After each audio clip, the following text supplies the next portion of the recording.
नमस्कार बंधू भगिनींनो, सनातन सत्य युट्यूब चॅनलमध्ये आपणा सर्वांचं मनपूर्वक स्वागत. बंधू भगिनींनो, 29 जुलै रोजी गुरुपौर्णिमा आलेली आहे आणि या निमित्त तुम्हाला काही खास संदेश यातून देणार आहे. अनेक लोक गुरुदीक्षा घेतात, गुरुमंत्र घेतात आणि प्रत्येकाच्याच मनामध्ये असा एक विचार येत असतो की आमच्या गुरूंची आमच्यावरती कृपा आहे. हे कसं ओळखायचं की गुरुनी मला शिष्य म्हणून स्वीकारलंय, गुरुनी मला आपलं मानलंय, हे ओळखायचं कसं? या संदर्भात आजचा व्हिडिओ आहे. बंधू भगिनींनो, गुरु कृपा ही केवलम शिष्यस्य परम मंगलम. गुरूंची कृपा हीच शिष्याचे परम मंगल करत असते, याच्यापेक्षा दुसरा मार्ग नाहीये. मग ही गुरुकृपा कशी होते, त्याचे संकेत काय आहेत, हे आपण पाहणार आहोत. गुरुचं स्थान किती मोठं आहे याचं वर्णन शास्त्र देखील करू शकलं नाही, तर मी काय करू? मी आजही तुमच्या समोर बसलोय. आज संपूर्ण महाराष्ट्रभर लोक मला ओळखतायत, लाखो फॉलोअर्स आहेत, हजारो शिष्य आहेत, तुमचं सर्वांचं प्रेम मिळतंय. परंतु एक काळ असा होता ज्या काळात खूप हाल, अपेष्टा, निंदा, त्रास, उपहास खूप काय सहन केलं, इतकं सहन केलं. आणि त्यावेळेला मी अनेक मंदिरामध्ये जात होतो, ईश्वराला हात जोडत होतो, कृपा करा म्हणत होतो. परंतु मला मंदिरातील देवानं माझ्यावर कृपा नाही केली. माझ्यावर कृपा केली ते जिवंत देवानं, ज्यावेळेला मला गुरु मिळाले आणि दशा झालेल्या जीवनाला दिशा मिळाली. तर थोडक्यात सांगायचं म्हणजे गुरु ज्यावेळेस तुम्हाला आपलं मानतात, त्यावेळेला ते तुमच्याशी निशंकपणे बोलतात, विनोद, थट्टा, मस्करी करतात आणि त्यांच्या मनात जे काय असेल ते तुम्हाला आवर्जून सांगतात. हे बघ, माझी असं मनात आहे, असं करूया का, हे करूया का. कारण कुटुंबातील एक सदस्य दुसऱ्या सदस्याला कुटुंबातील नियोजन सांगत असतो. हे एक लक्षण आहे की गुरुने तुम्हाला आपलं मानलंय. दुसरं लक्षण असं की गुरु जर तुम्हाला आपलं मानत असतील, पहा, यामध्ये खूप मोठं वाक्य आहे. काही शिष्य जबाबदारीपासून पळून जातात, परंतु लक्षात घ्या, गुरु जर तुम्हाला आपलं मानत असतील तर ते तुमच्यावर काही जबाबदारी देतील, काही कामं सांगतील. इकडे हे काम कर, हे तू करून टाक. अगदी हक्कानं तुम्हाला ऑर्डर देतील की हे तुम्हाला करावं लागेल. म्हणजे ते तुम्हाला जबाबदार देतील, कामं सांगतील. अनेक शिष्य गुरु काही जबाबदाऱ्या देतील म्हणून पळून जातात पळपुट्यासारखे, किंवा समोरच येत नाहीत. परंतु याचा अर्थ तुम्ही गुरूंच्या कृपेपासून वाचताय, तुम्हाला गुरुकृपा मिळत नाहीये.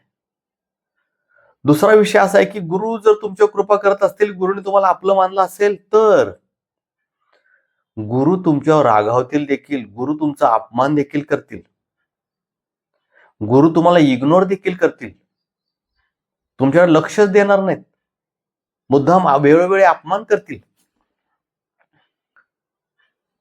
हे असं केलं तरी देखील समजून जा की गुरूंची तुमच्यावर कृपा आहे.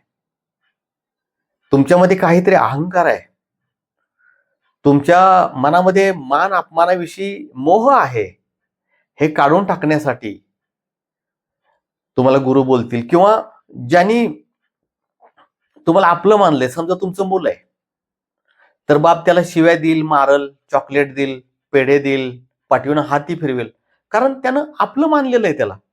त्यामुळं गुरु जर तुम्हाला आपलं मानत असतील तर तुमच्यावर रागवतील देखील. कधी कधी काही काही गुरूंची पद्धत असते, त्यांना बोलायचं असतं एकाला आणि टोमणा मारतात दुसऱ्याला, तो बरोबर बाण लावतात. ही गुरूंची पद्धत आहे. त्याने जर आपले मानले गुरुनी तुम्हाला, तर ते तुम्हाला अपमान करतील. प्रसंगी माझ्या वेळेचं मी सांगतोय की आमचे गुरु आम्हाला मारायचे देखील, आपलं मानलंय. आणि यावरूनच एक उदाहरण मी तुमच्या समोर देतो आणि पुढची लक्षण नंतर सांगतो. एक गुरु शिष्याची जोडी असते. गुरु आणि शिष्य जंगलातून चाललेले असतात. त्यांना दूर कुठंतरी जायचं असतं. शिष्याला कंटाळ येतो. मग गुरु म्हणतात की थोडी आपण विश्रांती घेऊया झाडाखाली. झाडाखाली बसल्याबरोबर शिष्याला झोप येते. शिष्य झोपतो. गुरु तर जागेच असतात. एवढ्यात एक भला मोठा नाग शिष्याच्या दिशेने येत असतो. शिष्याच्या दिशेने येणाऱ्या नागाला गुरु स्वतःच्या योग बलानं प्रश्न विचारतात, तू याच्याकडे कशाला येतोय? तेव्हा तो नाग म्हणतो, हा पूर्वजन्माचा माझा देणेकरी आहे. पूर्वीच्या जन्मी मी शपथ घेतली होती की याचं रक्त पिईन. अर्थातच रक्त पिणे याचा अर्थ नाग ज्यावेळेला चावेल त्यावेळेला त्या शिष्याचा अंत होणार, ही ठरलेली गोष्ट आहे. गुरु म्हणतात, ठीक आहे, मी तुलाही नाराज करत नाही आणि माझ्या शिष्यावरचं संकट देखील घालवून टाकतो. आणि इथं थोडंसं त्वचेला असं थोडंसं कापतात, थोडीशी जखम करतात, त्यातून 2-3 थेंब रक्त काढतात, एका झाडाच्या पानावरती घेऊन ते नागासमोर घेतात. नाग ते रक्त पितो आणि निघून जातो. त्या जखमेवरती गुरु काहीतरी झाडाचा पाला वगैरे बांधतात. एवढं होऊन देखील शिष्य उठला नव्हता. ही योग माया होती. शिष्य जागा होतो आणि गुरु आणि शिष्य पुन्हा पुढच्या प्रवासाला चालू लागतात. खूप वेळ जातो. गुरूंच्या मनात येतं की शिष्य मला विचारानं का झालंय की माझ्या गळ्याला काय झालं, इथं कशाची जखम झाली, तुम्ही काय केलं गुरुदेव मला? शिष्य विचारणच झालाय. काही खूप अंतर गेलं, खूप तास निघून गेले, तरी शिष्य गुरुंना विचारतच नव्हता की मला हे तुम्ही इथं काय केले. थोड्या वेळानं न राहून गुरुच त्याला म्हणतात की अरे, तो एक नाग आला होता आणि तो तुला चावत होता म्हणून मी असं केलं. असं म्हणल्याबरोबर तो शिष्य रडायला लागला. आणि तो शिष्य आपल्या गुरूंना म्हणतो की गुरुदेव, तुम्ही तुमच्या शहराला काय झालं असतं तर याची सफाई कोणाला दिली असती का? तुम्ही मला आपलं मानलं नाही म्हणून तुम्ही सांगताय की असं झालं. गुरुदेव, हे शरीर तुमचं आहे.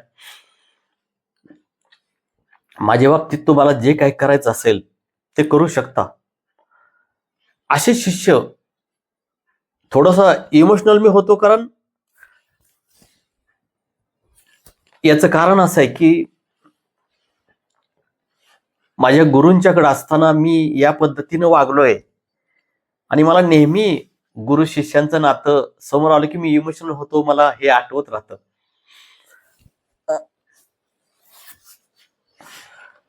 तर विषय असा आहे की आज जो मी कोणी आहे तो माझ्या गुरूंच्या मुळे आहे. गुरु शिष्यांचा नात्यांचा विषय सांगायचं म्हणलं की मला हे असंच होतं की मी हे पूर्ण नाही सांगू शकत. तर विषय असा आहे की जर गुरुनी तुम्हाला आपलं मानलंय तर ते तुम्हाला रागवतील, तुम्हाला शिक्षा देतील. गुरुनी तुम्हाला आपलं मानलंय, तुमच्यावर कृपा केलेली आहे, तर गुरूंचे विचार सदैव तुमच्या डोक्यामध्ये राहतील आणि ते मनातून बोलतील. कानामध्ये गुरूंचा आवाज घुमत राहील. एखादं तुमच्यावर संकट आलंय, तुम्ही पळून जाण्याच्या तयारीत आहात आणि गुरूंचा पटकन विचार तुम्हाला आठवेल की कितीही कठीण प्रसंग येऊ दे, सामोरं जायचं, 2 हात करायचे. हे ज्यावेळेस तुम्हाला आठवेल त्यावेळेला लक्षात घ्या, ही गुरूंची कृपा आहे म्हणून तुम्हाला हे आठवलं. गुरूंचे विचार सदैव तुमच्या डोक्यामध्ये राहतील. अनेक वेळेला गुरूंचं स्वप्नामध्ये दर्शन होईल. ध्यानाला बसलं तर गुरूंचा डोक्यावरती तुम्हाला स्पर्श होतोय असं जाणवेल. आज्ञाचक्रावरती गुरूंचा स्पर्श होतोय असं जाणवेल. अशा अनेक गोष्टींची जाणीव तुम्हाला होईल. गुरूंचे विचार तुम्हाला स्वस्थ बसून देणार नाहीत. तुमच्यामध्ये निश्चिंतपणा आलेला असेल, शांती आलेला असेल. छोट्या छोट्या सुखदुःखाला तुम्ही भीक नाही घालणार. तुमचं अहंकाराचे विसर्जन होत चाललेलं असेल. देवाविषयी तुमची आवड निर्माण झालेली असेल. मानवी जन्म हा कशासाठी आहे याच्याविषयी तुम्ही सावध झालेला असाल. सद्गुणांची वाढ झालेली असेल, दुर्गुणांचा नाश झालेला असेल. सदैव चुकीचे निर्णय ज्यावेळेला तुम्ही घेत असाल किंवा आता घेणारच आहात, तेवढ्यात गुरूंचा शब्द तुमच्या कानामध्ये येईल. गुरूंचे विचार तुमच्या कानामध्ये येतील की तू असं समजू नको की तुला कोणी पाहत नाही. ईश्वराचे 2 डोळे तुला सदैव पाहत आहेत. गुरूंचं वाक्य, कधी तुम्ही देवाला घाबरायला लागला तर तुमच्या कानामध्ये गुरूंचा आवाज येईल की देवाला घाबरू नका, कारण देव तुमचं चांगलं वाईट करत नसून तुमचं कर्म चांगलं वाईट करत असतं. घाबरायचं असेल तर तुमच्या कर्माला घाबरा. ही गुरुकृपा आहे. गुरुकृपा होत असते आणि गुरुकृपा होण्यासाठी शिष्याची एकनिष्ठता हवी असते. ते तर तुम्हाला द्यायलाच बसलेत. आजच्या काळात एखाद्या शिष्याचा फोन नाही उचलला तरी तो रुसून जातोय. आणि आम्ही आमच्या गुरूंच्या पाशी असताना गुरु जवळ असून देखील 2-2, 3-3 महिने गुरु आमच्याशी बोलायचे नाही, इग्नोर करायचे, अपमान करायचे, प्रसंगी मारायचे. खूप कष्ट करायला लागायचं. कष्ट म्हणत नाहीये, त्यांच्या इथं जे कष्ट केले त्यातून माझं पाप धुवून निघालं आणि गुरुनी गुरुच बनवून टाकलं. गुरूंचा मोठेपणा काय असतो? गुरु हे स्वतः समान करून टाकतात. तुम्हाला गुरुत्व बहाल करत असतात. गुरूंच्या कृपेचं वर्णन काय करू मी नाही करू शकत.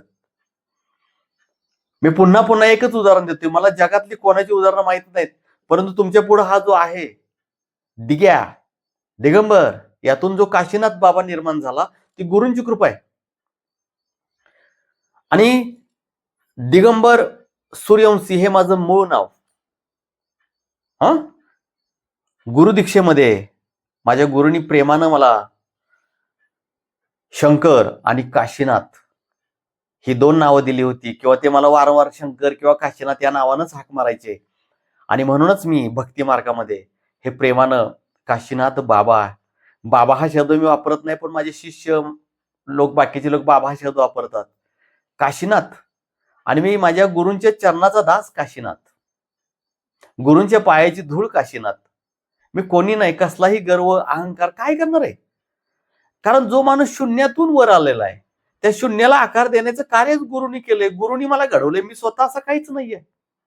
आणि म्हणून माझ्या लाडक्यांनो, तुम्हाला सर्वांना मला हे सांगावंसं वाटतंय की गुरु कृपा ही केवलम शिष्यस्य परम मंगलम.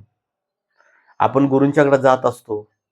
कालांतरानं कदाचित गुरु ह्या जगातून निघून गेलेले असतील, किंवा गुरुने आता सांगितलं असेल की आता तुझं साम्राज्य तू निर्माण कर, तुझ्या आयुष्यात तू बघ, भक्ती मार्गात तू पुढे प्रगती कर, किंवा तुझी गादी तू चालव. हळूहळू गुरूंचा संबंध संपत जात असतो. गुरु आपल्या जीवनातून निघून जात असतात. जे क्षण आता तुमच्या जीवनात आहे जगून घ्या. गुरूंची कृपा सदैव तुमच्या पाठीशी राहणारच आहे. गुरु सदैव तुमच्या पाठीशी राहणारच आहेत. जय आदिशक्ती.